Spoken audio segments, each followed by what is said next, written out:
Di para sahabat itu, kaum muslimin, yang terbayang bagi mereka itu adalah infak, yang terbayang bagi mereka adalah sebuah kebahagiaan, keselamatan di akhirat yang kekal dan abadi di sisi Allah tabaraka wa taala. Semua kita boleh klaim sekarang. Kamu cinta Nabi? Cinta Ustaz. Cinta Nabi? Cinta Ustaz. Termasuk saya. Cinta Nabi? Cinta. Kapan tahunya? Besok di akhirat. Maka apa kata Nabi sallallahu alaihi wasallam? Amalur rajuli biyadihi. Penghasilan yang terbaik adalah pekerjaan yang dilakukan oleh seseorang dengan tangannya sendiri. Wa kullu bai'in mabrur. Dan setiap jual beli yang mabrur. Ini aktivitas ini membantu saya di akhirat atau akan menyulitkan saya di akhirat? Kalau seandainya perbuatan itu ternyata akan menyulitkan kita di akhirat kelak, tinggalkan perbuatan itu.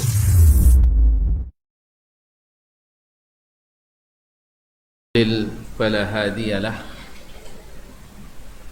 أشهد أن لا إله إلا الله وحده لا شريك له وأشهد أن محمدا عبده ورسوله لا نبي ولا رسول بعده صلى الله عليه وعلى آله وأصحابه ومن تبعهم بإحسان إلى يوم لقائه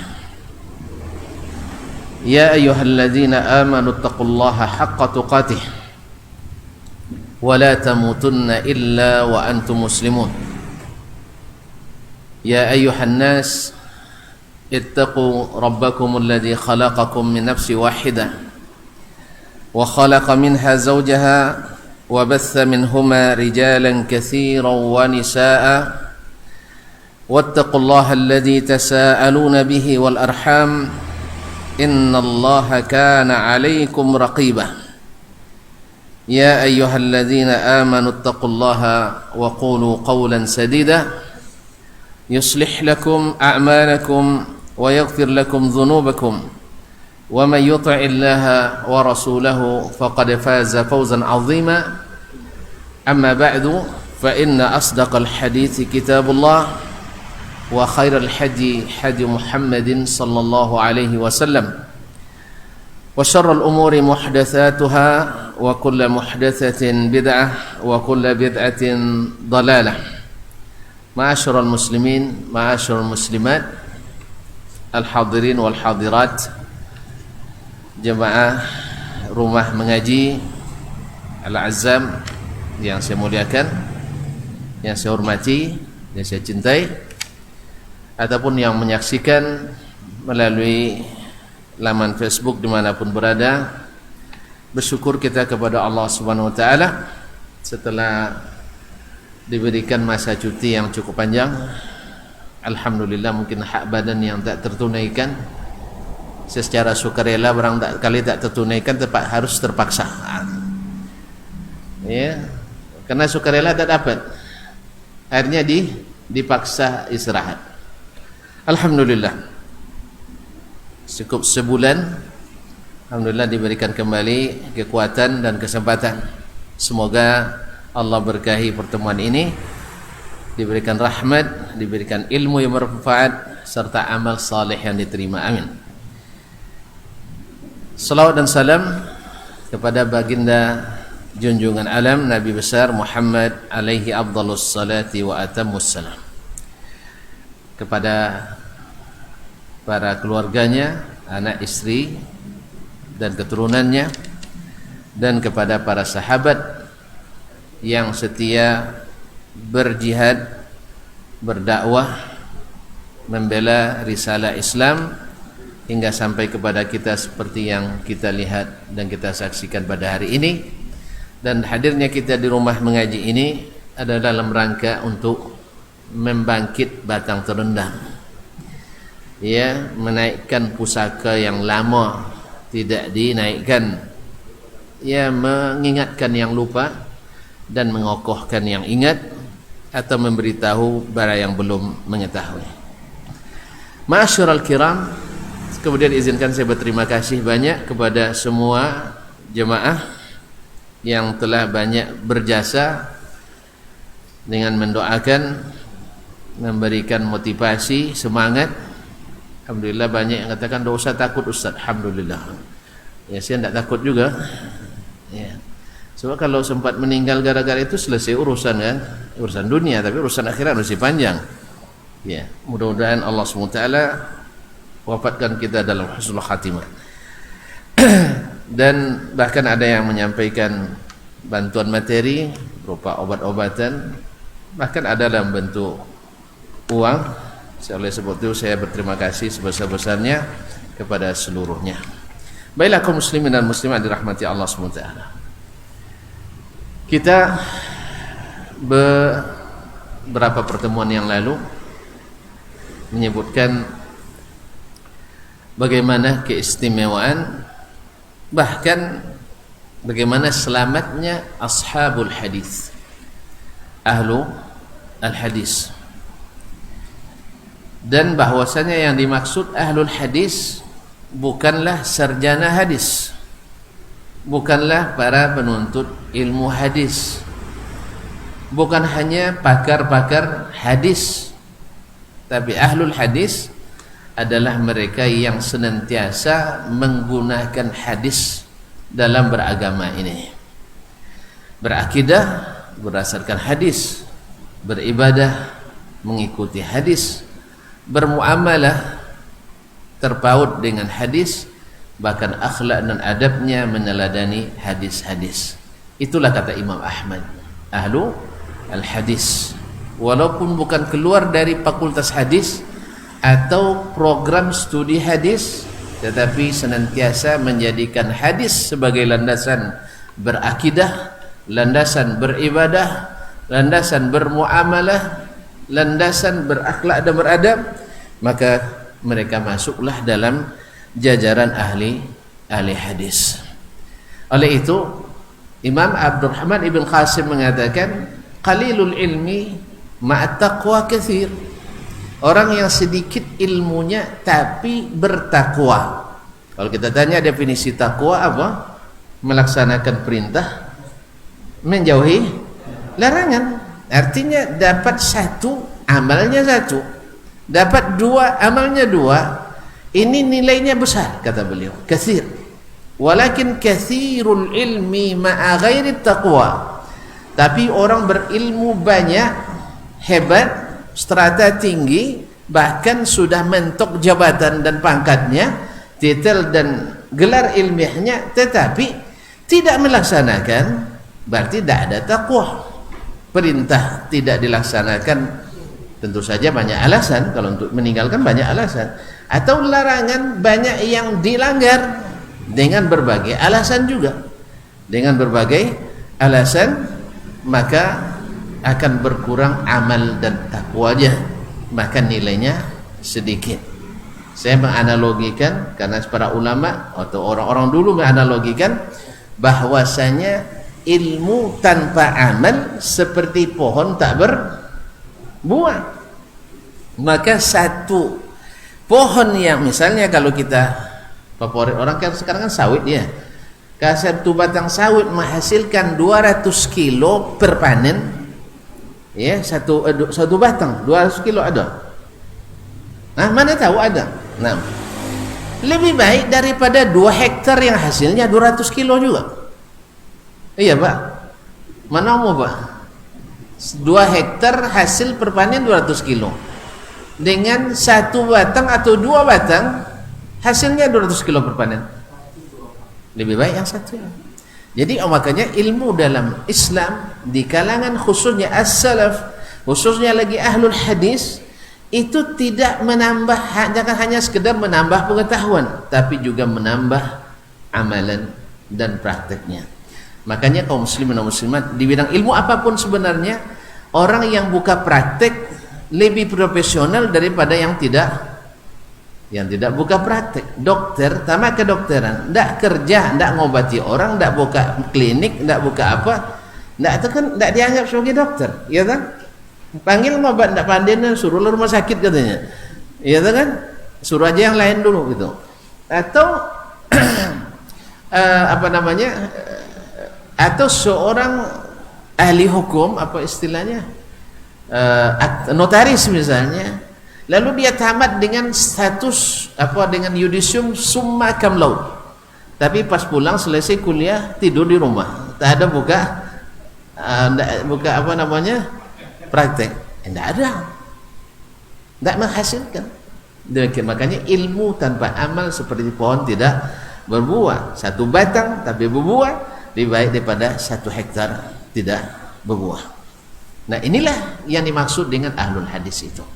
Lalu ahlul hadis itu dalam hadis sendiri disebut menurut para ulama, bukan menurut Nabi alaihi salatu wassalam, bahwasanya satu, kita sebutkan 3 hadis kemarin dalam muqaddimahnya. Satu hadis, lan tazala ta'ifatu min ummati qa'imina 'alal haqq la yadurruhum man khadalahum. Akan tetap ada satu golongan atau akan ada sekelompok dari umatku yang senantiasa berdiri di atas kebenaran, senantiasa ditolong Allah Subhanahu wa taala, golongan yang selamat. Para ulama hadis, ya tentu menafsirkan hadis kita tanya ke ulama ulama hadis. Menafsirkan Quran kita tanya ke ulama tafsir. Menafsirkan buah durian tanya ke toke durian saja, ahli durian. Nah, para ulama hadis mengatakan bahwa ciri khas ini adalah mereka ahlul hadis. Seperti kata Imam Ahmad atau imam yang lain kemarin, Ibnul Mubarak, kalau bukan ashabul hadis yang tidak tahu siapa mereka, sebab mereka lah yang senantiasa menegakkan bendera hadis, ahlu al-hadis. Ma'asyiral kiram yang dirahmati Allah Subhanahu wa taala. Kemudian hadis yang kedua, naddarallahu imra'an sami'a minna haditsan fawa'ahu thumma addahu lighairihi farubba hamili fiqhin laysa bifaqih aw rubba hamili fiqhin ila man huwa afqahu minhu. Allah jadikan bersinar wajah-wajah orang yang mendengarkan hadis dari kami, lalu mereka menghafalkannya, memahaminya, kemudian mengamalkannya dan menyampaikannya kepada orang lain, kaum muslimin. Menyampaikan ilmu kalau tidak dilaksanakan, kita tidak begitu percaya diri, hanya retorika kosong. Makanya Imam Al-Hasanul Basri rahimahullah ta'ala ketika diminta khutbah oleh jemaah tentang fadilat memerdekakan hamba, maka beliau tak berani berkhutbah sampai 3 bulan. Tiap minggu ditawar, tiap pekan ditawar, tak disampaikan, pilih juga judul yang lain. Sampai 3 bulan baru dia berbicara tentang fadilat memerdekakan hamba sahaya. Yang tadi, yang desak-desak tadi, ada lah mau mana aja kan, sudah 3 bulan baru dia khutbah. Dia bilang, ya akhi, dulu ketika pertama kali kau minta dan seterusnya, saya tidak memiliki uang untuk membeli hamba sahaya. Selama 3 bulan ini saya berusaha untuk bisa membeli dan langsung saya merdekakan. Sekarang saya berani mengatakan. Allahu Akbar. Makanya tuan-tuan, tolong kalau dengan saya jangan minta dulu fadilat bayar hutang, sebab saya masih tetap berhutang. Lu beranilah bicara tentang ya tolong ya, jangan minta-minta khutbah tentang hutang, sebab saya kena semuanya nanti. Ya, saya kena semuanya karena berapa banyak hutang yang bukan hutang saya terpaksa saya tanggung. Ya, banyak hutang yang bukan hutang saya yang tanggung, baik sukarela maupun terpaksa. Nah, oleh sebab itu jangan minta ya saya bicara tentang Ustaz, apa ceramah kita tematik, apa judulnya, membayar hutang, kena saya nanti. Jadi kaum muslimin dan muslimat dirahmati Allah Subhanahu wa taala, Imam Al-Hasan Al-Basri tidak sanggup berkhutbah kecuali setelah dia laksanakan. Nah, ahlul hadis mereka biasanya melaksanakan, lalu mereka menghafalkan dan menyampaikan. Ini ciri khasnya mereka, seperti yang disebut oleh Sufyan bin Uyainah rahimahullah taala, ma min ahadin yatlubul hadis illa wa fi wajhi nudrah. Tidak satu pun, ini kan dia bergaul, dia memiliki ratusan guru ulama hadis, ratusan murid ulama-ulama hadis. Coba lihat, ratusan gurunya ulama hadis. Kemudian murid-muridnya ratusan juga ulama-ulama hadis dan fikih. Ya, sebutlah di antara muridnya Imam Syafi'i. Masa tonton tak? Imam Syafi'i rahimahullahu taala. Imam ayo. Sudah sebut Syafi'i tadi. Imam Ahmad bin Hanbal. Oi, pada lupa dua imam mazhab muridnya. Coba bayangkan. Faqih enggak ada ya? Faqih. Siapa lagi? Abu Bakar Al-Humaidi sahibul Musnad. Subhanallah. Siapa lagi? Banyak-banyak ya. Banyak. Guru-gurunya Masya Allah, Imam Az-Zuhri. Imam Az-Zuhri merupakan poros periwayatan hadis di Madinah. Ada 6 tabi'in yang merupakan poros perputaran sanad hadis. Ya, satu di Madinah yaitu Imam Az-Zuhri, satu di Makkah Amr bin Dinar, 2 di Basrah Yahya bin Abi Katsir dengan Qatadah bin Da'am As-Sadusi, dan 2 di Kufah yaitu Abu Ishaq As-Sabi'i dengan Sulaiman Al-Amash. Artinya hampir tidak ada hadis Madinah kecuali melalui Zuhri. Hampir tidak ada, tapi hampir tidak ada sebagian besarnya. Hampir tidak ada hadis Ahlul Basrah kecuali melalui Qatadah. Walaupun juga melalui orang lain, tapi melalui dia pasti. Misalnya hadis dari Anas, riwayat Ayyub As-Sakhtiyani, juga diriwayatkan oleh Qatadah. Riwayat Abdul Aziz bin Suhaib juga riwayat Qatadah, dan seterusnya. Kaum muslimin dan muslimah dirahmati Allah. Berkata Sufyan Ats-Tsauri, tidak satu pun orang yang menuntut hadis kecuali di wajahnya berseri-seri, ada cahaya di wajahnya. Allah. Kau tonton tengok wajah saya bercahaya pun enggak ya? Kalau kurang bercahaya, belagai sih lampu sorot. Iya, kasih sorotan. Ustaz nampaknya belum bercahaya wajahnya. Iya. Kaum muslimin, dia bilang, "Ulillahu fi wajhi wa nudra." Di wajahnya terdapat sinar cahaya memancar. Kenapa tidak? Karena di dalam dadanya, karena ahli hadis dulu, ya ulama dulu pada umumnya sebelum belajar hadis sudah hafiz Quran dulu. Di dalam dadanya tersimpan cahaya wahyu ilahi memancar, kemudian ditambah dengan cahaya hadis-hadis Nabi sallallahu alaihi wasallam sesuai dengan doa Nabi. Semoga Allah menjadikan berseri-seri wajah orang-orang yang menuntut ilmu atau mendengarkan hadis daripada kami. Ma'asyiral kiram, kaum muslimin dan muslimat rahimanillahu wa iyyakum.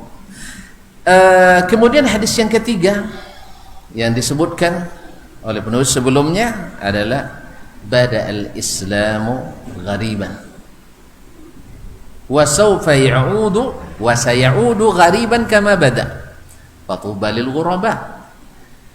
Kaum muslimin, kalau tanpa hadis ini saja, andainya tidak ada hadis ini, Islam itu awalnya datang dianggap aneh, asing, sah?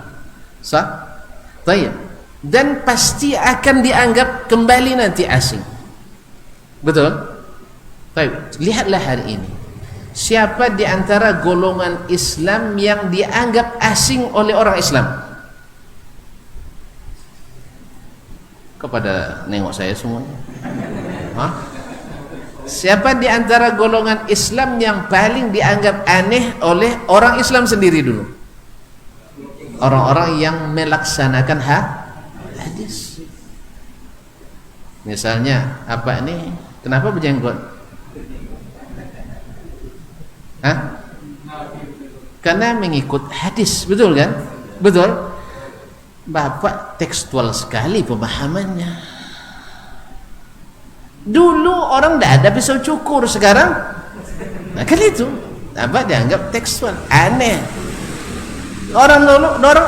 Dulu orang Arab, Pak. Arab itu tidak ada hutannya, maka hutannya di sini. Paham? Orang Arab kan tanah lapang, padang Sahara. Kalau kita banyak hutannya, jangan pindah ke dagu. Orang sana hutannya di dagu. Macam-macam. Bapak terlalu tekstual. Betul kan? Baik. Orang yang melaksanakan hadis ketika baca hadis salatul jamaati afdalu min salatil fadzi bi 25 darajah. Sesibuk apapun dia tak mau tinggalkan salat berjamaah kecuali musim pandemi katanya. Banyak mazhab sekarang ni ada yang baik. Kaum muslimin dan muslimat dirahmati Allah. Sah? Bapak jangan tekstual sekali, Pak. Sekarang kita dalam keadaan berkhidmat ke masyarakat. Turun ke daerah misalnya, tidak musafir lah, turun ke daerahnya ya. Jadi ulama hadis sunnah itu bukan hanya sholat saja, Pak. Bantu orang juga, iya, bantu orang juga sunnah.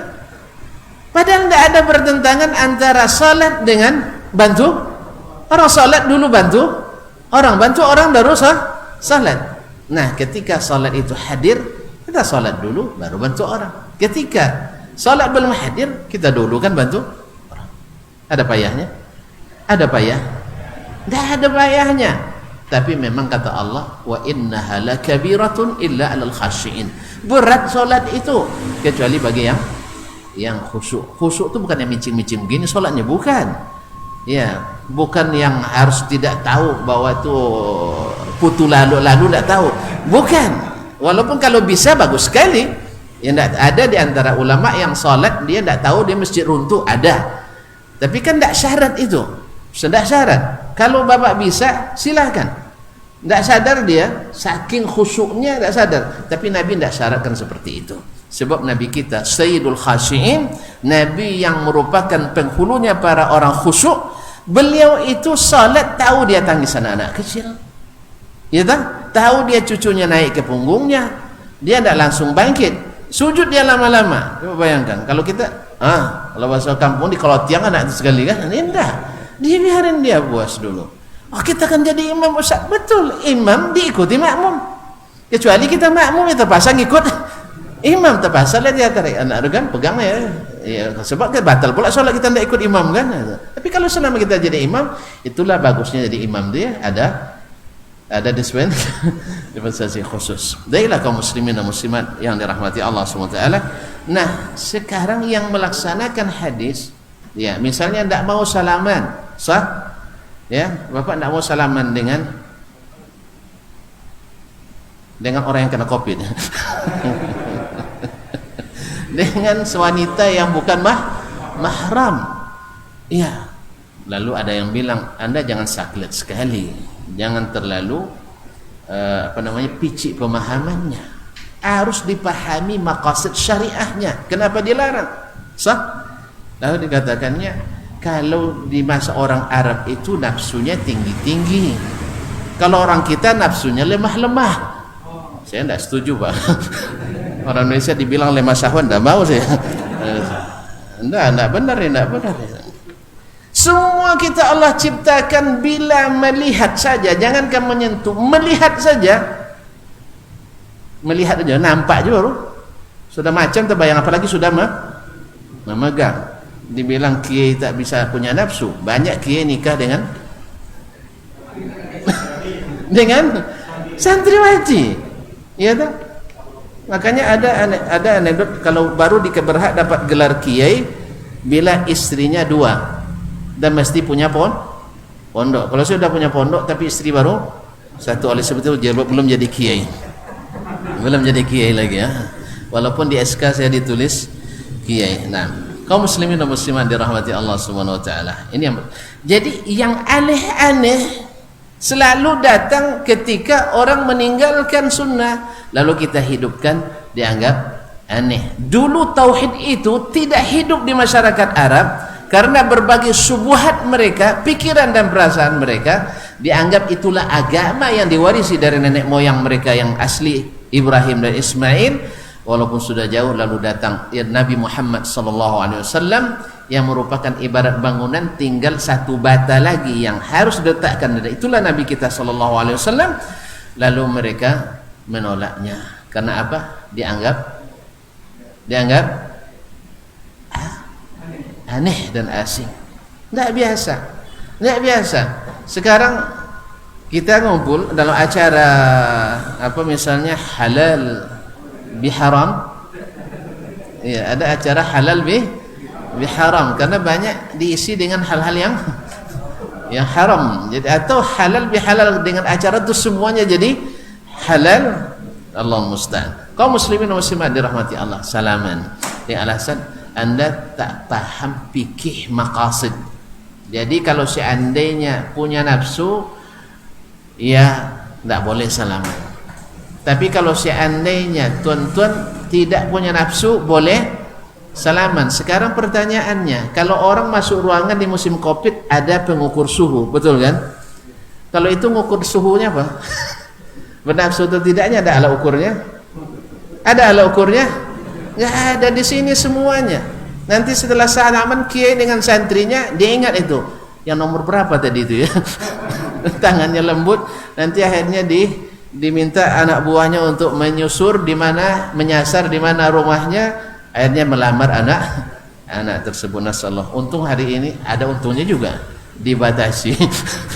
Untung hari ini dibatasi. Kalau tidak ada ramai anak-anak yang dinikahi oleh kiai kaum muslimin, maka dianggap lagi ini hal yang aneh. Sekarang kita beribadah solat sajalah, beribadah solat ya, ketika kita katakan sallu, seperti perintah Nabi, sallu kama ra'aitumuni usalli, salatlah kalian seperti kalian melihat saya salat. Ya, berarti kita tahu hadisnya sudah jelas, ya, dikumpulkan oleh para ulama, baik secara khusus maupun terpisah-pisah dalam bab-bab fikih, ya, baik disusun secara khusus sifat salat Nabi atau dalam kitab-kitab fikih. Ada sifat salat Nabi, ini gerakannya, ini perbuatannya, ini ukurannya, ini jumlahnya, ini bacaannya, sah. Lalu kita ajak umat sekarang, salatlah seperti Nabi sekarang salat. Tidak bisa Ustaz, kan ulama banyak, tidak sama pendapatnya. Kan begitu. Ulama banyak, tidak sama pendapatnya. Kaum muslimin dan muslimat, tidak satu pun ilmu, walaupun salah, pasti ada dalihnya. Pasti ada dalilnya. Jelas tidak? Dulu orang-orang Quraisy menyuruh orang tawaf di Ka'bah telanjang, bukan tidak punya dalih. Apa dalihnya? Ada yang hafal? Tidak hidup di masa itu, maka tidak tahu untuk. Iya. Dalilnya begini, orang tinggal di Mekah, Mekah itu tanah suci, betul kan? Makanya banyak orang-orang kampung kita, orang Mekah itu bagus-bagus, suci-suci orangnya katanya. Sampai di sana nampak beda kan? Oh, tidak seperti yang dikira. Bukan orangnya yang suci, tanahnya mesti disucikan. Tapi karena tidak berilmu, orang-orang Quraisy mengatakan orang Mekah itu suci-suci, suci badannya, suci pakaiannya. Maka orang-orang selain Mekah bila ingin tawaf di Ka'bah harus dalam bentuk dalam keadaan suci.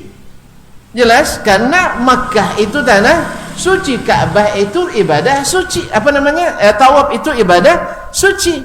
Oleh sebab itu mereka syaratkan kalau mau tawaf mesti memakai pakaian orang Mekah. Tentu orang yang datang kan lebih banyak dari orang Mekah, betul? Yang datang lebih banyak dari yang situ, habislah pakaiannya. Ini kan sesuatu yang diada-adakan pasti melahirkan yang diada-adakan lagi. Jelas, saat dibuat satu yang baru dalam agama akan punya anak, cucu dan cicit nanti, dan susah untuk dihilangkan. Makanya setiap terbit satu dari kita usahakan untuk menghilangkannya. Sebab kalau sudah ibarat penyakit kurap ya, kudis, kalau tempat satu kalau tidak obati nanti akan 10 tumbuh, terus 100, akhirnya badan kita habis semuanya. Maka seketika tumbuh satu, tanyakan, ya Syekh, ini sunnah apa bid'ah? Bilang Allahu Akbar, Allahu Akbar. Salat kita dulu, azan dulu ya, silakan.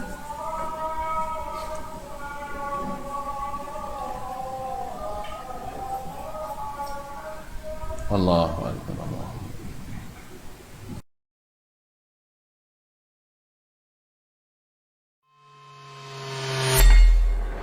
Di para sahabat itu, kaum muslimin, yang terbayang bagi mereka itu adalah infak, yang terbayang bagi mereka adalah sebuah kebahagiaan keselamatan di akhirat yang kekal dan abadi di sisi Allah tabaraka wa taala. Semua kita boleh klaim sekarang. Kamu cinta Nabi? Cinta Ustaz. Cinta Nabi? Cinta Ustaz. Termasuk saya. Cinta Nabi? Cinta. Dapat tahunya besok di akhirat. Maka apa kata Nabi sallallahu alaihi wasallam? Amalur rajuli biyadihi. Penghasilan yang terbaik adalah pekerjaan yang dilakukan oleh seseorang dengan tangannya sendiri. Wa kullu bai'in mabrur. Dan setiap jual beli yang mabrur. Ini aktivitas ini membantu saya di akhirat atau akan menyulitkan saya di akhirat. Kalau seandainya perbuatan itu ternyata akan menyulitkan kita di akhirat kelak, tinggalkan perbuatan itu.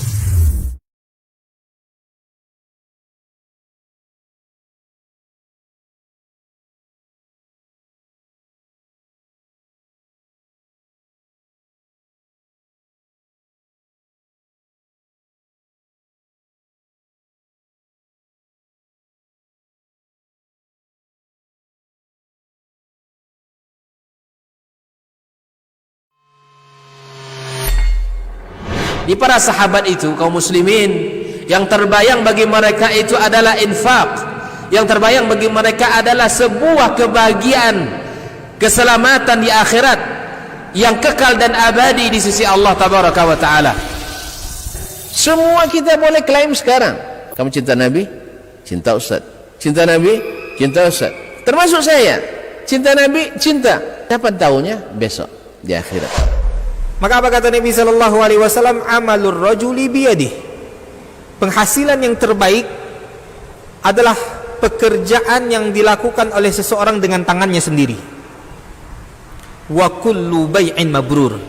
Dan setiap jual beli yang mabrur. Ini aktivitas ini membantu saya di akhirat atau akan menyulitkan saya di akhirat. Kalau seandainya perbuatan itu ternyata akan menyulitkan kita di akhirat kelak, tinggalkan perbuatan itu.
Ma'asyiral muslimin, ma'asyiral muslimat yang dirahmati Allah Subhanahu wa taala.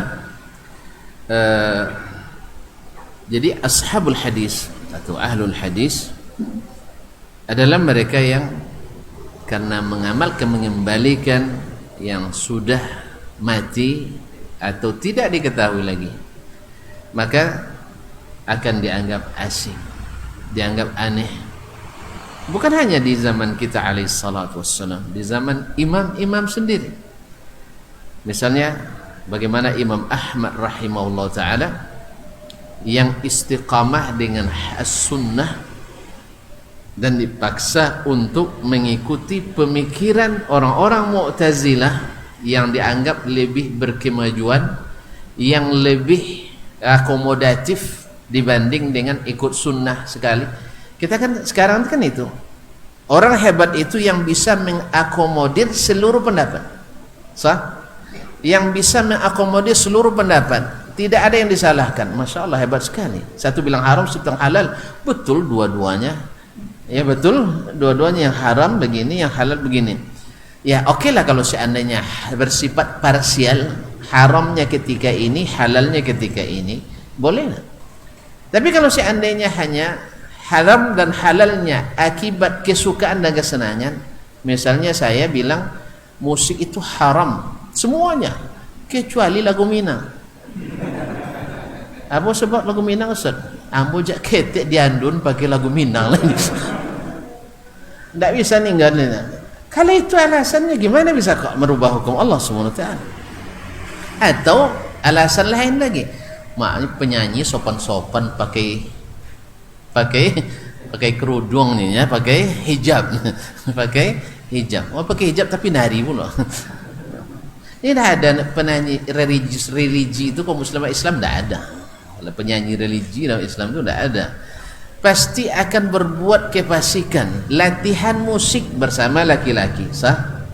Pergi bermusik bersama laki-laki, akhirnya selingkuh sama.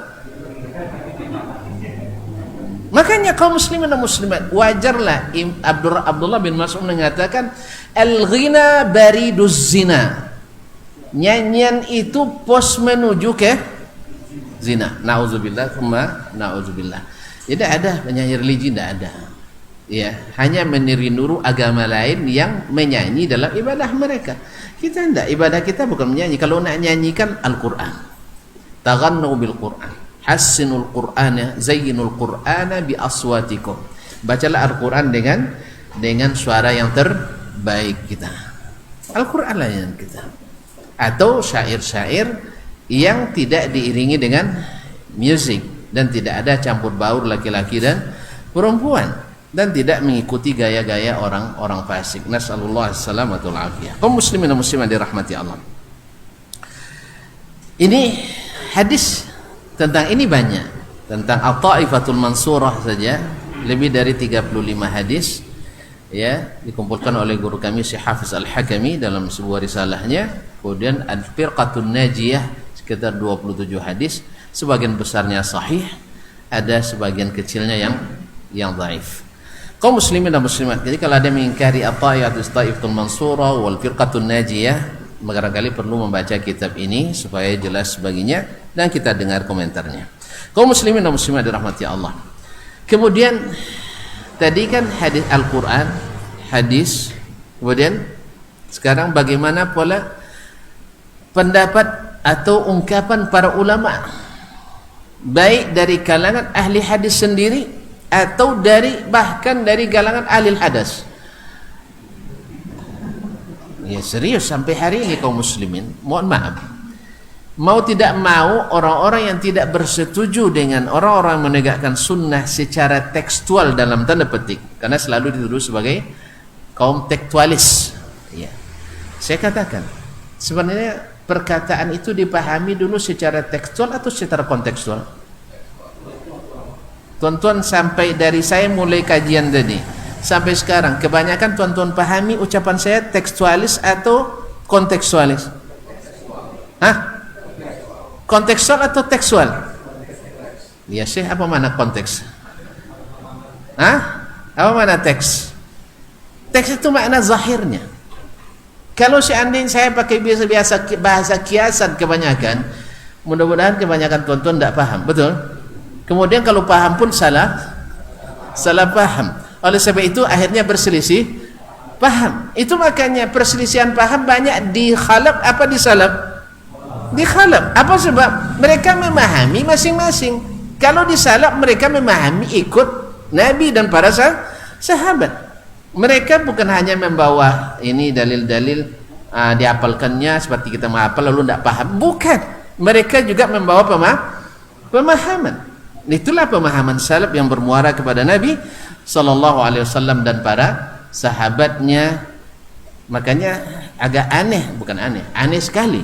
Termasuk aneh ini ketika orang tidak engah atau gerah dengan ungkapan kembali pada Alkitab dan Sunnah dengan alasan kembali kita Sunnah berpahaman antum. Bukan, hadis yang jelas. Nabi salat menghadap kiblat, lalu kita salat menghadap kiblat. Farafa ayadaihi, angkat kedua tangannya, hazwa mankibaihi, dan hazwa uzunaihi, sejajar dengan bahu atau sejajar dengan telinga, kita angkat pula seperti itu. Lalu dia bilang Allahu Akbar, kita ucapkan Allahu Akbar, walaupun Allahu A'zam sama artinya, tapi kita tidak rubah karena Nabi tak pernah membaca Allahu A'zam. Walaupun Imam Abu Hanifah dengan segala kehebatannya kita hormat kepadanya, tapi mohon maaf ya Imam Abu Hanifah rahimakallah, kami tidak ikut apa yang kau katakan. Sebab dia sendiri juga tidak pernah mengucapkan Allahu Akbar.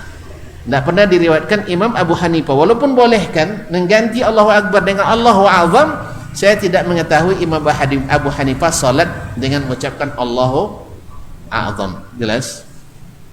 Jadi Imam Hanifah hanya melihat dari sisi makna tadi.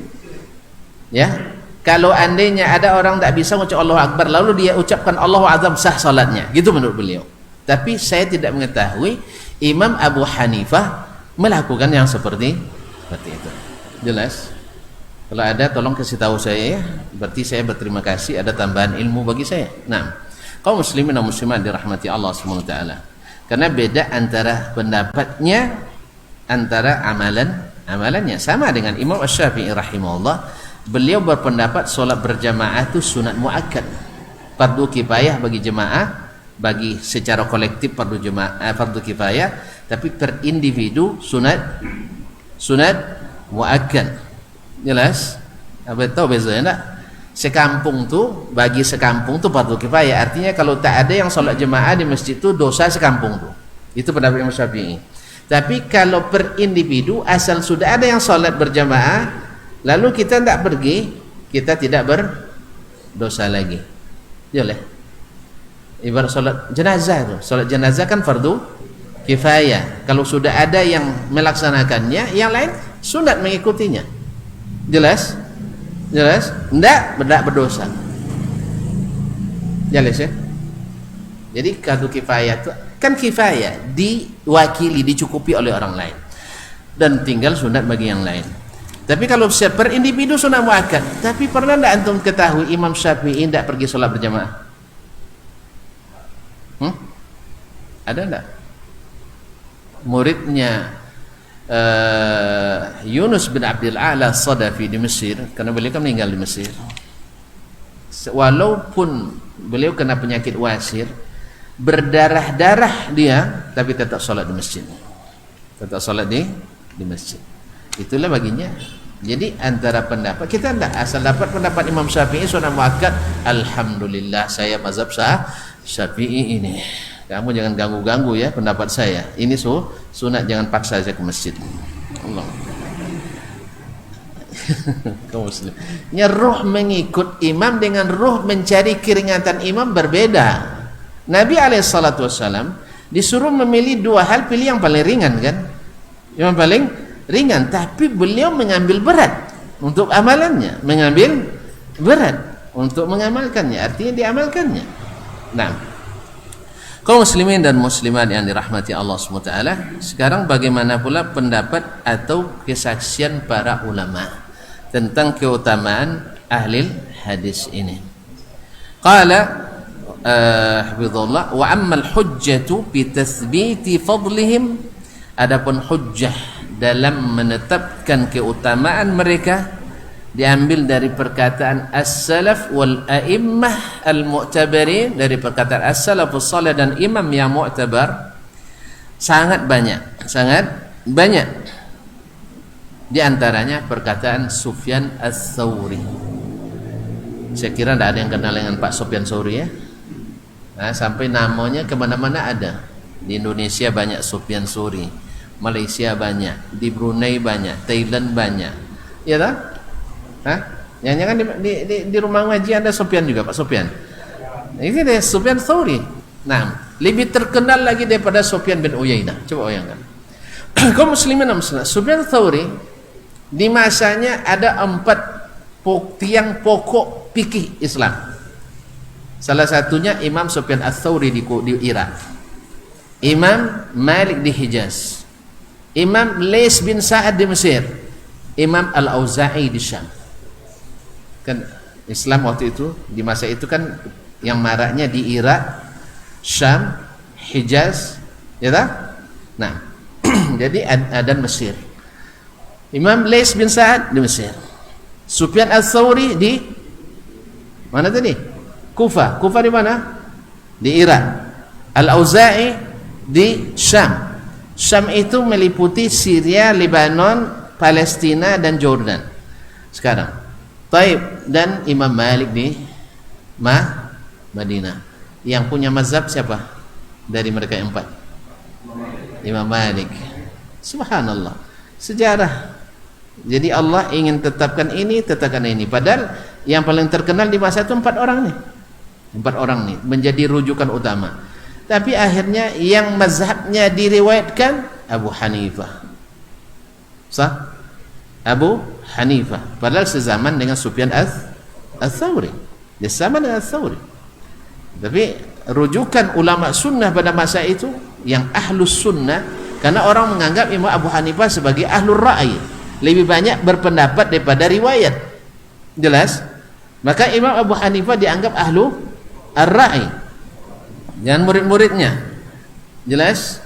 Maka yang 4 ini, tapi akhirnya yang mazhabnya berkembang Abu Hanifah dengan mazhabnya mazhab Hanafi, Imam Malik mazhab Maliki, kemudian Imam Asy-Syafi'i mazhab Asy-Syafi'i, dan Imam Ahmad bin Hanbal dengan mazhab Hanbali.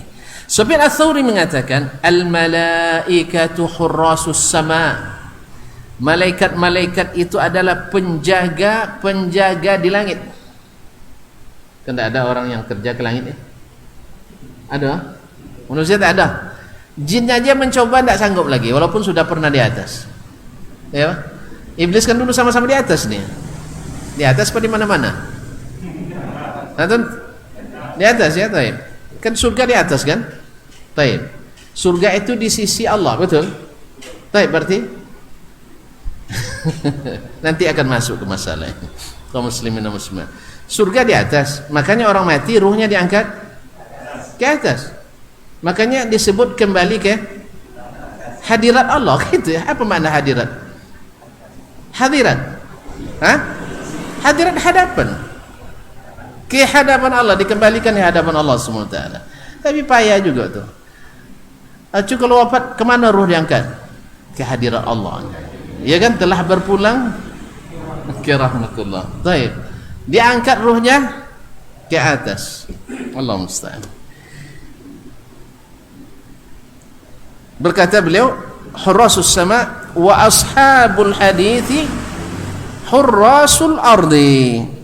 Sedangkan ahli-ahli hadis, orang-orang yang menghafalkan hadis, meriwayatkan hadis dan mengamalkan hadis adalah penjaga-penjaga bumi. Apa maksudnya? Segala aturan Allah di langit, malaikat yang jaga pelaksanaannya. Seluruh aturan Allah di bumi, ahli hadis yang jaga. Makanya memang penjaga ini beresiko, Pak. Ya, ada security di perusahaan. Datang Pak Kapolres nak lewat di situ. Sebab kalau lewat jalan lain muter jauh. Ini Pak Kapolres, kira-kira kasih masuk enggak? Hah? Tergantung. Kalau kuat security-nya, dia bilang, "Pak, Bapak tembak saya lebih baik daripada saya biarkan Bapak, karena saya punya atasan." Pernah tonton mengalami? Hah? Enggak ya, karena enggak pernah jadi security. Enggak pernah, alhamdulillah. Ya ada yang seperti itu. Tak ada yang seperti itu. Sampai dikeluarkan, ini NRP saya, nomor registrasi mobil. Ya. Kasat misalnya. Tapi kadang-kadang karena takut dikasih, itulah ada halnya. Jadi resiko jadi security ini berat. Sebagaimana juga ahli hadis hari ini yang betul-betul istiqamah menjalankan hadis sering kena kena todong, kena gertak, ya, kena kucing, kena gertak. Ustaz kalau gitu ngaji tidak bisa diundang di sini, tidak bisa ngaji di sini, betul itu. Karena ngaji di sini harus bisa mengakomodir seluruh pendapat. Kalau makna mengakomodir pendapat, kita jelaskan ini pendapat imam ini dalilnya, pendapat imam ini dalilnya, bisa. Tapi kalau mengatakan kalau dua pendapat yang tanaqud, bertentangan, bukan variatif sifatnya, bukan ikhtilafu al-tanawwu, ikhtilafu tadad, tidak bisa disatukan. Kalau diterima ini tak terima, tidak mungkin kita katakan dua-duanya benar, Ji. Satu meyakini Allah di atas, satu meyakini Allah tak ada tempat di mana-mana. Bisa dua-duanya benar? Bisa dua-duanya benar? Hah? Ya kita jelaskan. Dan yang meyakini itu juga berusaha keras menjelaskan, betul? Berusaha mempengaruhi masyarakat, berusaha berdakwah bahwa yang mengatakan Allah di atas mujassimah, menyamakan Allah dengan makhluknya, menganggap Allah berjisim, bertubuh. Ya kita katakan bahwa yang mengatakan Allah di atas itu dia sendiri. Yang mengatakan Allah di atas itu Nabi sendiri. Yang mengatakan Allah di atas itu bukti sejarah sendiri. Bulan ini bulan Mi'raj. Tuhan kapan peringatannya? Makanya lupa aja kita ada. Nggak diperingati saya. Hah? Oh ada tanggal merahnya. Alhamdulillah. Tanggal berapa? Tanggal 27 Rajab. Walaupun ini tanggal paling lemah dalam sejarah. Tapi itu yang muktamad dalam kalender. Nggak apa-apa, jangan diprotes. Nanti kurang cuti kita. Kurang cuti. Nggak, saya tidak merusalahkan. Yang nak peringati silakan, yang tidak silakan. Saya pun kalau diundang dan ada maslahat lebih besar saya hadiri.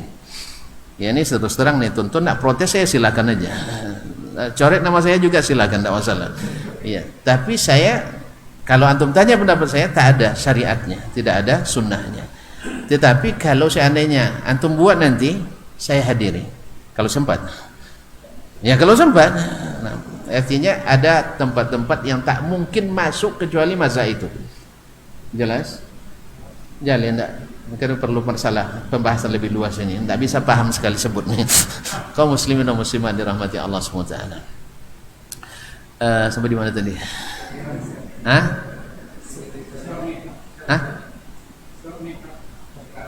Mi'raj. Ya, bukti sejarah mengatakan Nabi Isra ke Baitul Maqdis. Isra. Kemudian Mi'raj. Lihatlah kamus manapun yang namanya Mi'raj, maknanya naik. Naik. Kalau naik ke mana? Ke atas. Kemudian bertemu siapa? Bertemu Allah. Nah, lalu antum jawab lagi, kalau gitu Allah bertempat. Siapa bilang? Kita tak pernah mengatakan Allah bertempat. Yang kita bilang Allah di atas, selesai. Ya. Allah bertubuh, itu bukan tidak ada dalam bahasa sunnah bahwa Allah berjisim, tidak ada. Kita tidak mengakui Allah berjisim. Tapi Allah punya tangan, iya. Seperti apa? Tidak dikasih tahu. Daripada antum mengatakan tangan nggak ada, menolak gitu. Dan seterusnya. Akhirnya masing-masing berlomba. Kan sama-sama menyalahkan kan? Kan sama-sama menyalahkan. Terus begitu aja kok ribut. Antum juga nyalain kita juga boleh dong nyalain. Kok pas kita nyalain marah, pas dia nyalain enggak boleh Iya sama-sama nyalain ya enggak apa-apa lah. Antum salahkan saya salahkan antum. Saya salahkan dengan dalil, antum salahkan saya dengan dalih. Mana yang kuat? Makanya Imam Ahmad nanti akan lihat ini. Imam Ahmad pakai Al-Qur'an dan hadis. Orang Mu'tazilah pakai logika. Makanya ketika ditanya dalil enggak punya dia, tapi ditanya dalih banyak. Ahmad ini ahli bid'ah katanya. Dia bilang Imam Ahmad ahli bid'ah.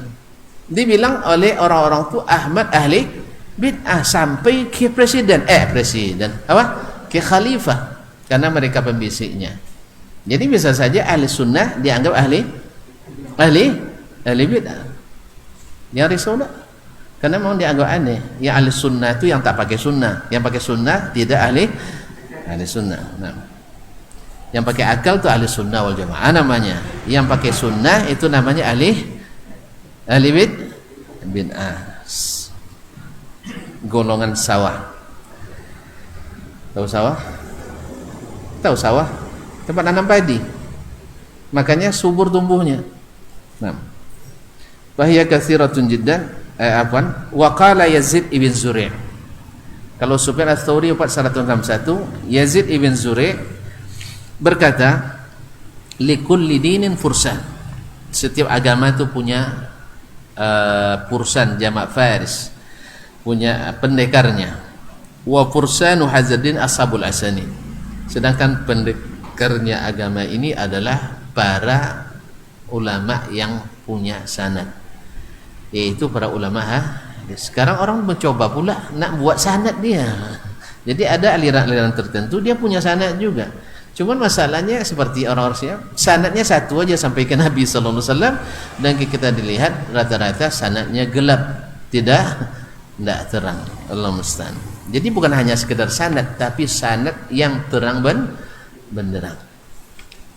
Wa qala Utsman bin Abi Syaibah rahimahullah wa qara'a ba'du ahli al-hadis yattaribun. Utsman bin Abi Syaibah ini saudaranya Abu Bakar bin Abi Syaibah Sahibul Musannad, juga seorang ulama hadis.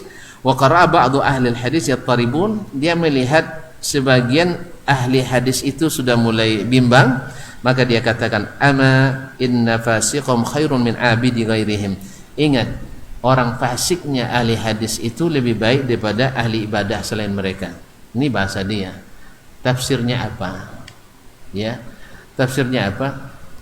Orang ini fasik, berbuat dosa, merasa bersalah. Jelas? Orang yang berdosa merasa bersalah ada kemungkinan bertaubat. Dia bukan dalam rangka melegitimasi fasik, tidak. Dia tidak mengatakan secara mutlak orang fasik itu lebih baik daripada orang ahli bid'ah, tidak. Maksudnya adalah orang fasik tapi dia mengamalkan hadis, karena orang mengamalkan hadis ada juga yang berbuat dosa. Antum kalau sahih manhajnya tidak ada dosa sama sekali, tidak ada buat dosa, tidak ada buat maksiat, siapa tahu nanti? Tidak ada, semua kita berdosa. Cuman orang yang senantiasa mengikuti manhajnya ini ahli hadis, ketika berbuat salah merasa bersalah. Tapi ahli ibadah yang tidak mengikuti hadis, dia berbuat sendiri, kreativitas sendiri, barangnya KW, amaliyahnya KW, dia merasa berdosa atau merasa berpahala? Merasa berpahala. Yang seperti ini berbuat dosa tapi merasa berpahala. Baik, mana lebih baik? Orang berdosa merasa bersalah, orang bersalah tak merasa bersalah. Mana yang bagus? Jelas? Saya ulangi lagi. Orang beribadah tanpa ilmu, dah, berbuat ibadah kepada Allah tak ada dasarnya, hanya menurut perkiraannya baik, pasti diterima oleh Allah Subhanahu wa taala, ritual tertentu. Baik. Nah, dia amalkan ini. Ketika mengamalkan itu merasa berdosa atau merasa bersalah? Tidak ada duanya. Tak merasa berdosa, tak merasa bersalah. Padahal dia berbuat salah. Dia berbuat salah. Sebab mengada-ngada dalam agama dosa atau pahala? Dosa. Maksiat itu. Cuman tan maksiat kan bertingkat-tingkat. Bid'ah juga bertingkat-tingkat. Tidak sama semuanya. Jangan disamaratakan. Nanti antum samaratakan antara Syiah dengan selain Syiah, tidak sama. Antara Khawarij dengan selain Khawarij tidak sama. Bertingkat-tingkat mereka. Antara imamnya dengan pengikutnya tidak sama. Yang sama ratakan tidak? Syekh? Yang sama ratakan tidak? Imamnya, da'inya dengan yang di bawah tidak sama. Ini orang hanya ngikut-ngikut. Makanya cara menangani juga tidak sama. Jangan antum langsung boikot dia. Ya. Ini ngaji di situ, pokoknya tidak salam lagi, tidak jual beli lagi, tidak menikah lagi. Kalau sempat pernah berbesan diceraikan, nah ini bahaya tuh ini. Tidak boleh seperti itu. Nah, kaum muslimin dan muslimat dirahmati Allah SWT. Maka ini makna perkataan Utsman bin Abi Syaibah, karena orang yang beribadah tanpa alasan, tanpa ilmu itu merasa tidak berdosa, padahal dia berbuat sesuatu yang sia-sia dan berdosa. Allah musta'an. Wa qala Shalih bin Muhammad Ar-Razi rahimahullah, illam yakun ashabul hadis umul abdal fala adri manil abdal. Kalau bukan ashabul hadis itu mereka yang al-abdal. Al-abdal ini datang dalam hadis bahwa di Syam itu ada 40 abdal, tapi dari sisi sanad walaupun sebagian mensahihkannya, sebagian mengatakan tidak sahih. Ya, setiap meninggal satu diganti dengan yang lain. Al-badal itu adalah kalau dalam ilmu tasawuf, mau belajar tasawuf enggak? Oh enggak saya sampaikan. Hah? Tapi karena dibacakan di sini. Al-abdal itu adalah orang-orang tingkatan keempat dalam tingkatan aulia, para wali. Para wali. Karena dia lo enggak mau saya sebutkan lagi satu tingkat aja. 4 tingkatan tertinggi. Tingkatan tertinggi mereka ini rata-rata tidak diketahui keberadaannya, tapi punya karamat khusus. Karamat khusus. Nah, Makanya banyak yang mengklaim dia sebagai badal supaya dapat, ada yang benar-benar, ada yang menjadikannya sebagai peluang, kesempatan untuk mencari uang. Nah, dia mengatakan kalau bukan ahli hadis yang abdal itu, badal-badal para wali itu, tidak ada wali lagi. Karena memang yang berhak dapat karamah itu adalah, karamah kan dari Allah. Ada karamah? Ada. Yang kuburan karamat yang kita buat sendiri. Tapi kalau karamatul aulia itu ada. Cuman tidak sama dengan setiap orang ada kejadian aneh langsung karamah. Tidak. Ya tidak. Sebab karamah itu tidak dipelajari, tidak dititiskan, walaupun datuknya wali, gusnya tidak mesti jadi wali. Orang kita tidak asal sudah keturunan kiai langsung jadi wali, ini tidak dipelajari, tidak diajarkan, tidak dititiskan, tidak diwariskan, tidak dipamerkan, dan bukan kehendak wali itu sendiri, tapi hadiah dari Allah di saat dia tidak punya jalan kecuali hanya pertolongan Allah Subhanahu wa taala. Tapi kalau masih dipelajari jadi wali, itu bukan karamah, itu lemu. Itu lemu. Kalau istilah dulu ada lemu putih, ada lemu hitam. Semuanya hitam tuh maksudnya. Cuman dikasih cat kapur gitu. Cat kapur putih namanya. Iza ra'aita rajulan min ashabil hadis, bahkan iza ra'aitu rajulan, berkata Imam Asy-Syafi'i, ini semua riwayat dalam Syaraf Ashabil Hadis, diriwayatkan dengan sanad yang sahih oleh Imam Al-Khatib Al-Baghdadi rahimahullah. Al-Khatib wafat 463. Ya, iza ra'aita rajulan min ashabil hadis, faka'anni ra'aitu an-nabiy sallallahu alaihi wasallam. Iza ra'aitu rajulan, apabila saya melihat seorang laki-laki dari ashabul hadis, saya seolah-olah melihat Nabi SAW sedang hidup. Artinya, kalau memang nak dikatakan ahlul hadis, sahibul hadis, nengok orang ke kita, ya, lalu pekerjaan kita, seperti kata Imam Syafi'i, seolah-olah Nabi ada di depan kita. Jadi kalau nak jadi ahli hadis gitu. Nah, berarti harus pelajari bagaimana Nabi SAW. Ketika Nabi berbicara dulu, menjelaskan akidah kepada umat, pakai apa dia? Al-Quran. Tuan-tuan, dah ngantuk ya? Ngantuk saya stop, tuan-tuan. Nabi berdakwah kepada umat pakai apa dia? Pakai unta. Hah? Pakai Al-Quran, hadis, wahyu. Ya, iya dah. Pernah Nabi menukil berkata Sokrates, Aristoteles, atau Injil, Taurat, lihat Yohanes volume sekian, lihat Paulus, ada Nabi berdalil di situ. Nabi pakai Al-Quran dan hadis.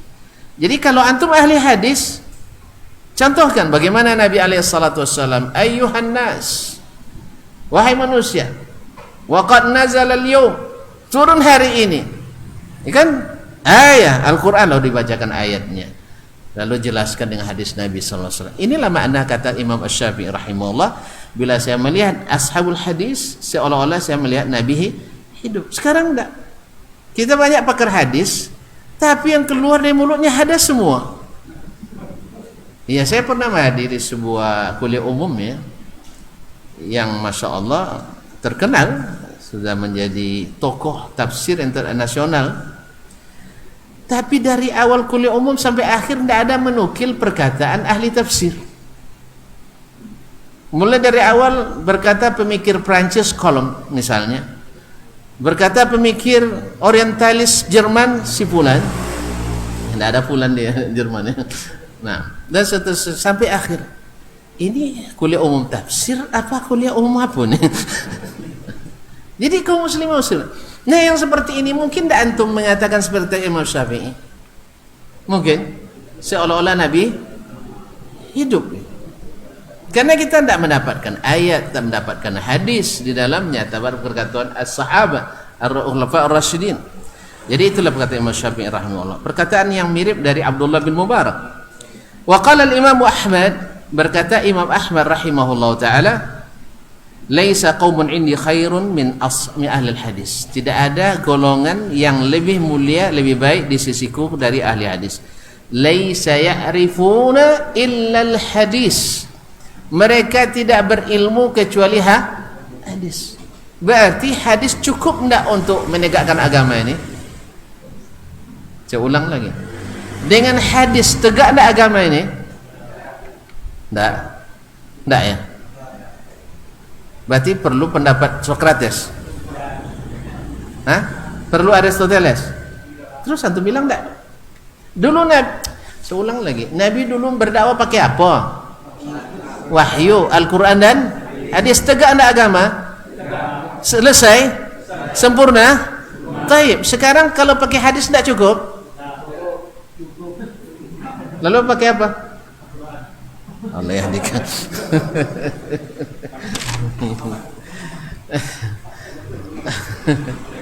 Kalau udah pakai hadis sayang, pasti pakai Quran sayang. Tapi kalau pakai Quran belum tentu pakai.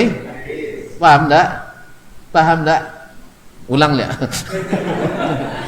Kalau orang mendirikan hadis pasti pakai Quran. Tapi kalau orang hanya pakai Quran, belum tentu pakai hadis. Pernah ngaji enggak? Ada orang Quraniyun. Jelas? Ahlil Quran, lahir dulu di India. Itu enggak mau pakai hadis. Di Indonesia namanya ingkar sunnah. Jelas? Tapi ahlul hadis, ada enggak ahlul hadis yang enggak pakai Quran?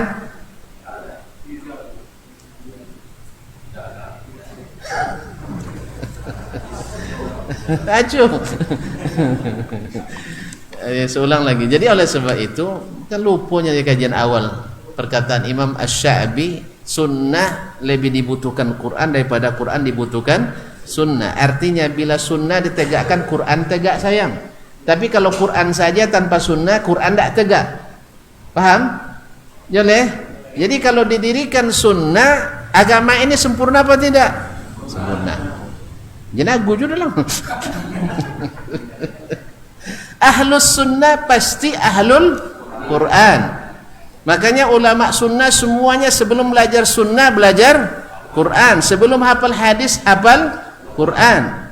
Kalau kita lah jadi ahli tafsir, baca Quran alun pandai. Makanya ada salah aja, salah aja, salah jurus. Jadi awak lah masuk jurusan tafsir hadis, tapi baca Quran alun pasih lah. Alun pasihnya jurusan tafsir hadis. Terus soalan jadi pakar tafsir, suang jadi imam, loyo belakang dah. Iya, so jadi imam. Jolenya sih, lay. Jadi ahli hadis pasti ahli Quran. Tapi kalau ahlul Quran belum tentu ahli hadis. Termasuk ini termasuk di kursus khusus nampak ya. Contoh Imam Syafi'i dulu kursus Rabi' bin Sulaiman al-Muradi. Jadi suatu dipotong dikat nah. Kaum muslimin dan muslimat dirahmati Allah Subhanahu wa taala. Saya ulang kembali. Kalau sunnah ditegakkan, cukup enggak untuk mendirikan agama ini? Cukup. Maksudnya Quran masuk. Baik, najan wanginya Al-Quran dan sunnah cukup enggak? Enggak perlu pendapat orang lain. Sebab sahabat Imam Ahmad, orang terbaik itu adalah ahlul hadis. Mereka tak berilmu kecuali tentang hadis. Bagus agamanya. Ketika kita mulai campurkan ilmu lain dengan hadis, maka lahirnya hadas. Coba, ini air putih, betul? Sebotol air putih. Coba buat kopi radik. Ada kopi radik? Tidak ada. Mana? Baik. Enggak, aku tak minta minum. Contoh aja, kasih. Berubah enggak nama jadi air apa? Air kopi. Sedikit aja campur. Atau kalau campurkan sunnah dengan sedikit bid'ah, cukup untuk membuat antum bergelar. Iya. Walaupun saya tidak mengajak antum untuk seperti itu, tapi orang sudah mulai curiga dengan antum. Makanya ketika saya bilang tadi, ada orang Mi'raj, Saya kalau diundang saya hadir, langsung dia sinis pandangan ke saya. Iya, ini kritis orangnya. Dasar orang acu. Orang acu, orang payah pun dia kan. Jadinya orang lain dah. Kaum muslimin dan muslimat dirahmati Allah SWT. Jadi sebab apa? Melakukan satu saja kita sudah amalkan nih sunnah banyak kan? Iya tak? Amalkan sunnah, ini sunnah, ini sunnah dah. Tiba-tiba ada ikut maulid Nabi sekali. Hilang tak? Hilang kan? Iya. Tapi kalau laksanakan bid'ah tawi, bikin satu sunnah, keluar dari itu, dahsyat tarikan pengaruh menyalahi sunnah itu. Saya ulang lagi, saya selama hidup saya berusaha, coba jurusan hadis, saya doktor pertama hadis di Madinah saya dari Indonesia. Catat mengelak yang sampai dokter di Madinah, tidak di seluruh dunia, di Madinah dari Indonesia dan dokter hadis pertama.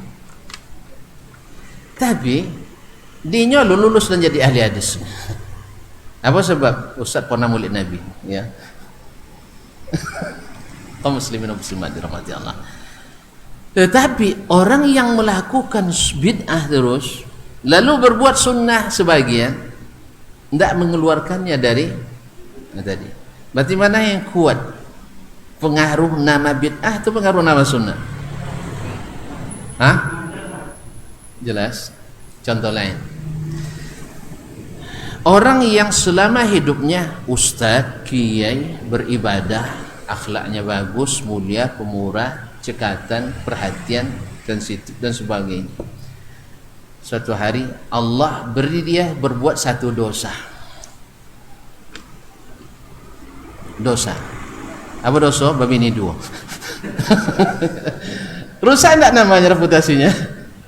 Rusak. Padahal babini dua boleh apa enggak? Bini dua boleh kan? Apalagi kalau ngecoh bini orang, lebih bahaya.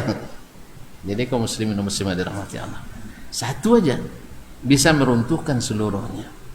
Maka pengaruh penyimpangan itu lebih cepat ditangkap orang daripada kebaikan-kebaikan yang dibangun.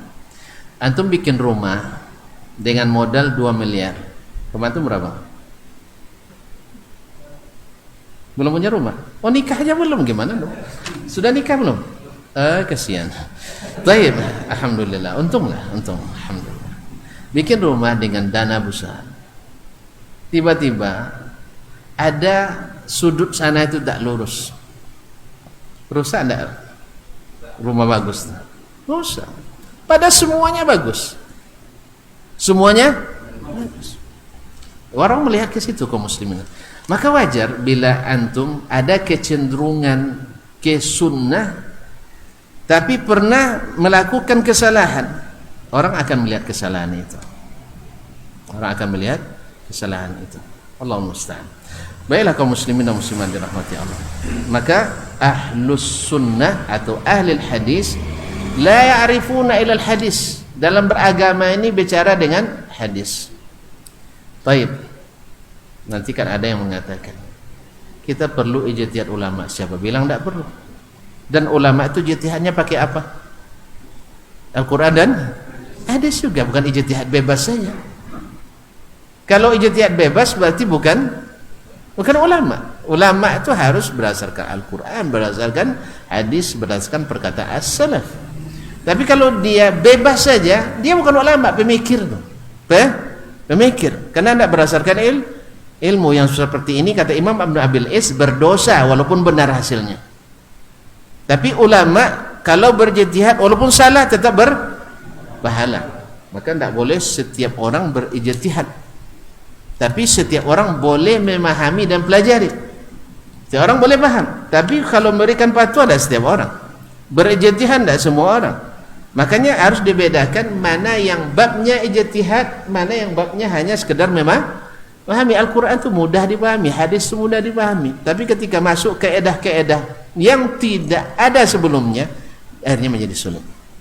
Hingga banyak itu. Syekh, lain atapnya. Ustaz lain malam ni katanya, semangat.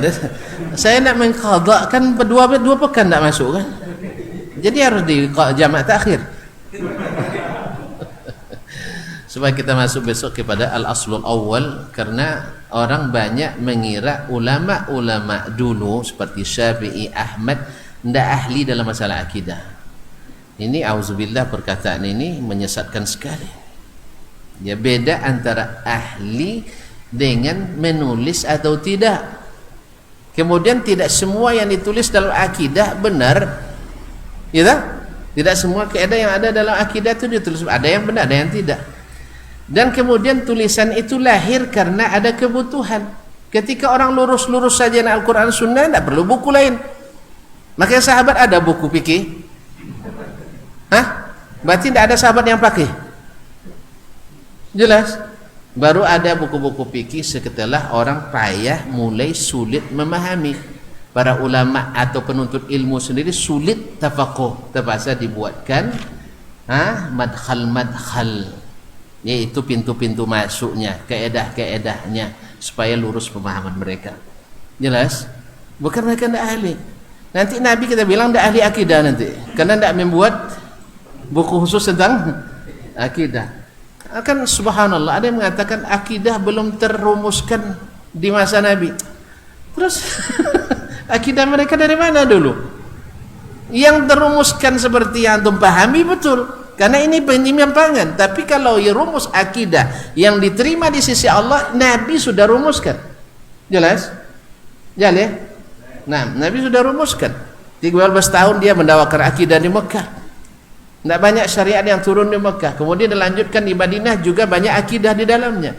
Lalu antum berani mengatakan tidak terumus. Berarti akidah sahabat belum jelas, akibat tabi'in belum jelas, akibat imam yang 4 belum jelas. Baru jelas setelah ahli kalam lahir. Allahu musta'an. Makanya perlu kita mengenal usul ahli hadis dalam dakwah. Mudah-mudahan ya bagi yang belum tahu beritahu, bagi yang masih ragu-ragu untuk meyakinkan, bagi yang menolak minimal jangan terlalu jangan gaspol. Jadi harus ada rem-rem dikit lah dikit. Jadi mereka semuanya ahli akidah sebelum mereka menjadi ahli fikih, ahli sejarah, ahli apa. Kaum muslimin dan muslimat dirahmati Allah. Kita teruskan. Serius nih. Ya, ilmunya tidak ada habisnya, tentu tidak ada habisnya. Baik, tinggal sedikit lagi. 1 halaman lebih. 1 aliannya 5 menit. Saya usahakan segera ya. Kaum muslimin dan muslimat dirahmati Allah, kita lewati aja. Kemudian itu tadi dari ahli hadis. Sekarang kita dengar pula pendapat ahlur ra'i. Ahlur ra'i. Karena pendapat antara ahlur ra'i dengan ahlul aql dengan ahlul naql itu dari dulu sudah sedikit banyak ada tarik ulur dari dulu. Ada semacam berpuak-puaknya. Cuman ada ahlul aqli yang sibuk dengan akal saja, tidak mendekat sedikit pun dengan akal, ada. Tapi ada sebagian besar fuqaha yang mengumpulkan antara al-aqlu wan naql. Jelas? Nah, dan ini yang diusahakan oleh Imam Asy-Syafi'i rahimahullah taala, sehingga akal yang sehat itu bisa disinkronkan dengan naqal yang sahih. Seperti kata Syekhul Islam Taimiyah rahimahullah, tak akan pernah bertentangan akal yang sharih dengan naqal yang sahih. Akal yang sehat tak akan pernah bertentangan dengan dalil yang sahih. Kapan bertentangan? Bila salah satunya masalah. Baiklah kaum muslimin. Berkata Imam Abu Yusuf rahimahullah. Abu Yusuf ini murid terkenalnya Imam Abu Hanifah, mewakili ahlur ra'i. Beliau mengatakan ketika melihat ashabul hadis, ya, menuntut ilmu, apa kata beliau? Ma'alal ardi khairun minkum. Tak ada di atas permukaan bumi ini yang lebih baik dari kalian. Alaysa qad ji'tum, bukankah kalian telah datang lebih awal, bakartum tasma'una hadits Rasulullah sallallahu alaihi wasallam, untuk mendengar hadis-hadis Rasulullah sallallahu alaihi wasallam. Ini juga diriwayatkan oleh Al-Khatib dalam Syarafu Ashabil Hadis, kemuliaan Ashabul Hadis dengan sanad yang sahih. 6. Bahkan, ini terakhir, ya, bahkan imamnya ahli kalam, imamnya ahli al-kalam, sebelum Imam Abul Hasan Al-Asy'ari lagi, yaitu Al-Walid Al-Karabisi. Al-Walid Al-Karabisi, dari dialah Husain Al-Karabisi, imam ahli kalam yang semasa dengan Imam Ahmad belajar, ya. Wa'tarafa lahum bifadlihim. Al-Walid Al-Karabisi ini mengakui keutamaan ashabul hadis. Wa awsa banihi biltizami mazhabihim. Ketika akan meninggal, dia wasiatkan anak-anaknya untuk mengikuti manhajnya ahli hadis. Padahal dia ahli kalam dia. Padahal dia ahli kalam. Ada ya memang. Rata-rata ulama-ulama kalam yang besar-besar itu orang sekelas Imam Al-Ghazali, orang yang sekelas dengan Al-Fakhrur Razi, ya. Ini Al-Walid Al-Karabisi di akhir umurnya menyesal kenapa mempelajari ilmu kalam. Tapi sayang kita hari ini walaupun baca itu masih tetap pede karena belum sampai derajat mereka. Akhirnya manjat-manjat dulu, penasaran kan, ujung-ujungnya nanti kita harapkan sama pula dengan mereka, akhirnya turun juga akhirnya, karena Allah sudah turunkan wahyunya ke bumi, tidak usah manjat tinggi tinggi sekali dengan akal yang tanpa petunjuk Al-Quran dan Sunnah. Berkata Imam Ahmad bin Sinan, gurunya Imam Al-Bukhari rahimahullah, kana Al-Walid Al-Karabisi khali. Al-Walid Al-Karabisi itu adalah tuacu saya. Tuacu Pak? Apa pasti tidak tahu dia? Antum tahu tuacu? Paman saudara ibu. Apa bahasa gitu ya? Mama ya? Mama ya? Ini itu Mama Den. Siapa nama? Siapa? Ahmad bin Sinan. Ahmad bin Sinan adalah guru Imam Al-Bukhari, di antara muridnya Imam Al-Bukhari. Beliau mengatakan, kana Al-Walid Al-Karabisi khali. Walid Al-Karabisi itu adalah saudara ibuku, artinya mamaku. Taib. Falamma hadarathul wafat, ketika dia akan meninggal, qala li banihi, dia berkata kepada anak-anaknya. Terbayang saya ketika Nabi Yakub, am kuntum syuhada idh hadara Yaqub al-maut idh qala li banihi ma ta'buduna min ba'di. Ya, apa yang akan kalian, ketika Nabi Yakub akan meninggal, dia tanyakan kepada anak-anaknya. Berapa orang anaknya? Lupa lagi, 12. Ya, 12. Nah, yang merupakan nenek moyangnya Bani Israel.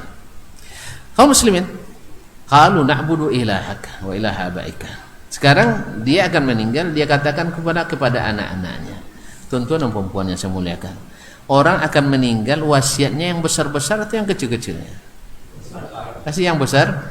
Tidak mungkin orang wasiat, tuh ada paku saya simpan bawah tikar. Tidak mungkin itu wasiatnya, kecuali paku emas ya. Pasti yang besar-besar, yang penting-penting lah kaum muslimin.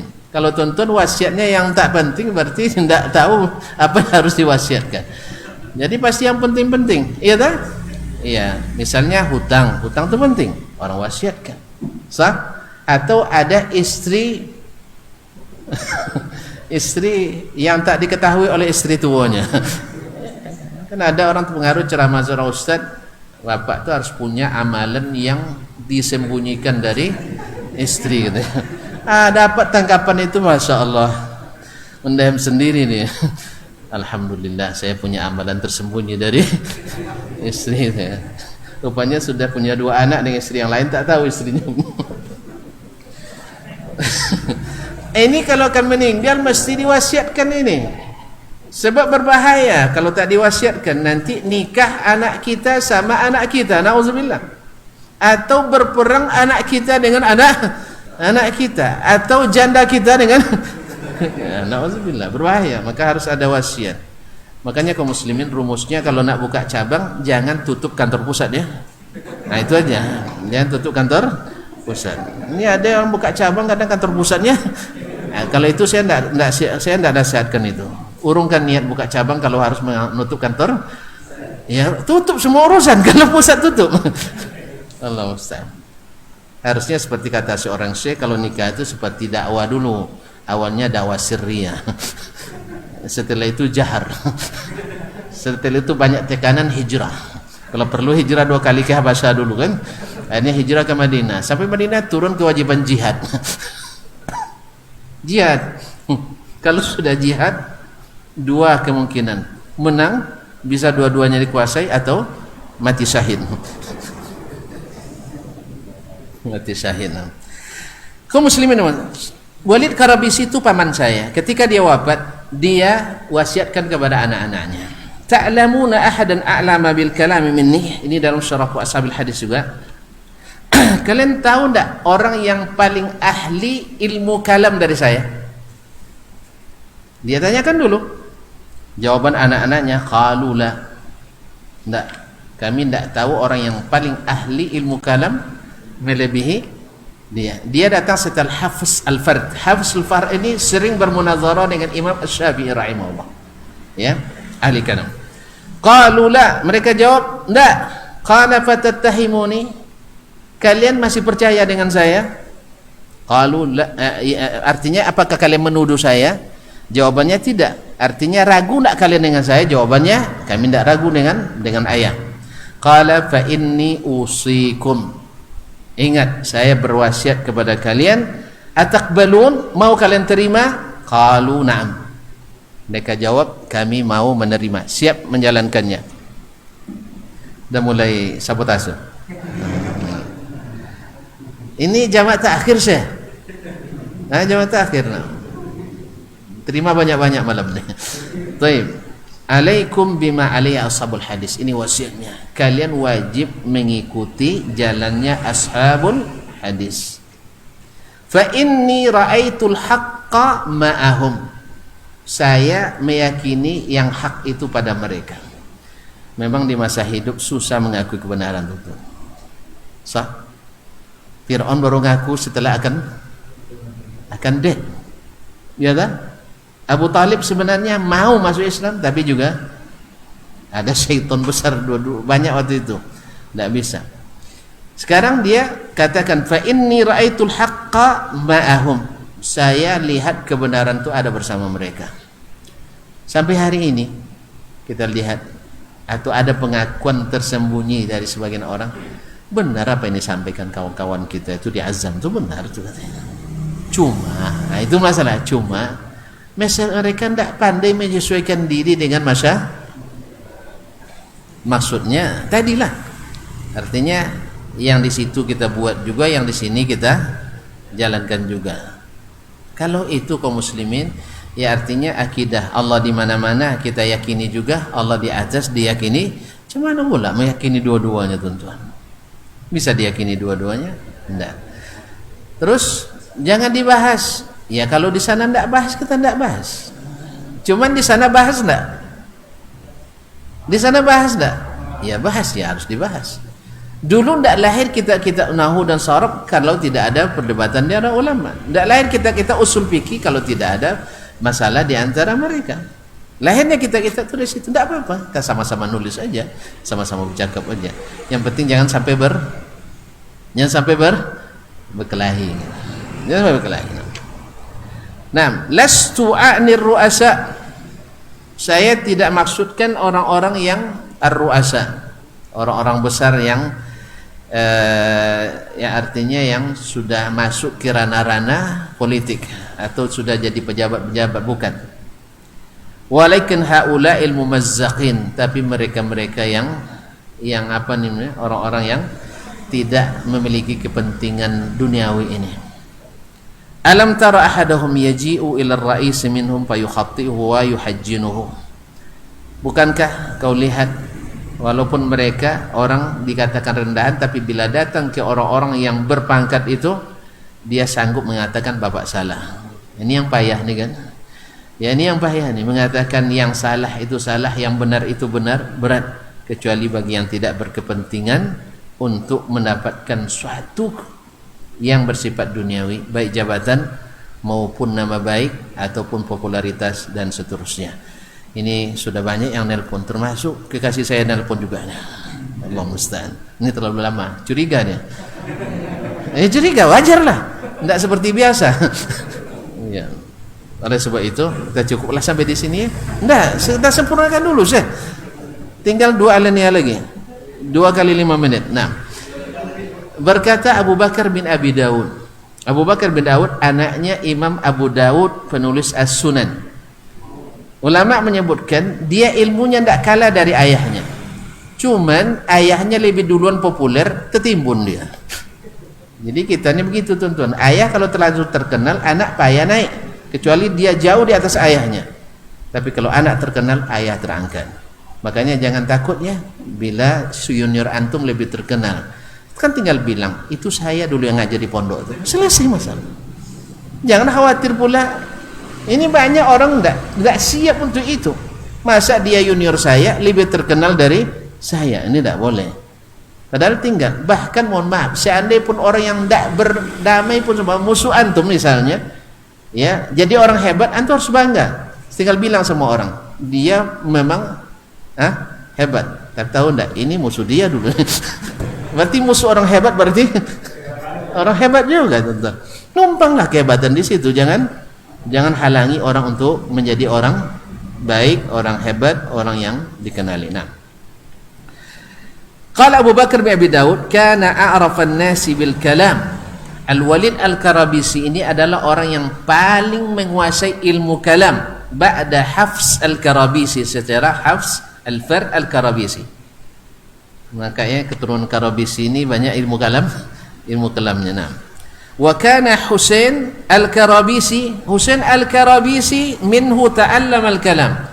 Husain Al-Karabisi yang munazarah dengan Imam Ahmad, bahkan ditinggalkan oleh Imam Ahmad, walaupun dia berilmu, ilmu tinggi, dia menguasai hadis-hadis, cuman terpengaruh oleh rusak susu sebelanga gara-gara nila secawan dengan setitik. Ini secawan masalah, dia sudah jadi pakarnya. Nah, oleh sebab itu jangan campurkan. Kalau mau tetap ini namanya air, jangan tambahkan kopi walaupun hanya sesendok, dia jadi air kopi dia. Kalau antum campurkan sunnah dengan kalam, sunnahnya hilang. Tinggal adalah, apalagi kalau sudah berenang di kolam ilmu kalam. Nah, di kolam ilmu kalam. Karena Husain Al-Karabisi minhu ta'allam al-kalam. Husain Al-Karabisi sezaman dengan Imam Ahmad dan dihajar oleh Imam Ahmad, artinya diboikot oleh Imam Ahmad karena tidak mau diingatkan untuk kembali kepada sunnah. Fa idza thabata 'indak mimma taqaddama dzikru ta'rib bi ahli hadis wa fi batlihim, kalau sudah jelas bagimu dari keterangan sebelumnya, dari ayat-ayat, dari hadis-hadis yang ditafsirkan oleh para ulama yang mu'tamad, yang tidak ada khilaf bahwa mereka min ulama'is sunnah, dengan ahli hadis dan kemuliaan mereka, fal nasra fi dzikri usulihim, maka insyaallah kita akan mulai masuk kepada landasan-landasan utama dakwah mereka insyaallah taala dan manhajnya. Mudah-mudahan Allah berikan taufik untuk mendapatkan kebenaran dan dijauhkan daripada kesilapan, walaupun manusia tidak ada yang tidak silaf. Maka kita berharap kepada siapapun yang mengetahui kesilapan kita untuk menghadiahkan itu kepada kita, karena seperti kata Imam Asy-Syafi'i rahimahullah, siapa yang menghadiahkan kepadaku kesalahanku, dia telah menasihatiku. Mudah-mudahan Allah menjadikan kita orang yang saling tawasi bil haqq wa tawasi bis sabr. Dan tentu saja ini ilmu untuk diamalkan, bukan untuk dipamerkan, bukan untuk menyudutkan, bukan untuk mencari kelemahan orang lain, apalagi orang-orang Islam, saudara-saudara kita. Cuman yang namanya ilmu itu harus dibahas, harus disampaikan, dan mudah-mudahan Allah SWT buka pintu taufik dan hidayah kepada kita. Amin ya rabbal alamin. Barangkali tidak ada pertanyaan karena jelas semuanya, ya kan? Apalagi udah jelas terlambatnya. Subhanakallah bihamdik, asyhadu an la ilaha illa anta, astaghfiruka wa atubu ilaik. Wassalamualaikum warahmatullahi wabarakatuh.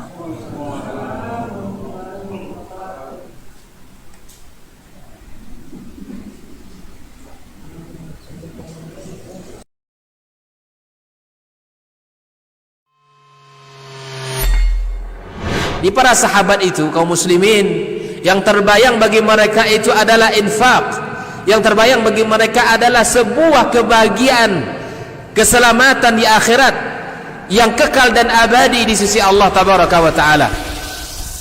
Semua kita boleh klaim sekarang. Kamu cinta Nabi? Cinta Ustaz. Cinta Nabi? Cinta Ustaz. Termasuk saya. Cinta Nabi? Cinta. Kapan tahunya? Besok di akhirat.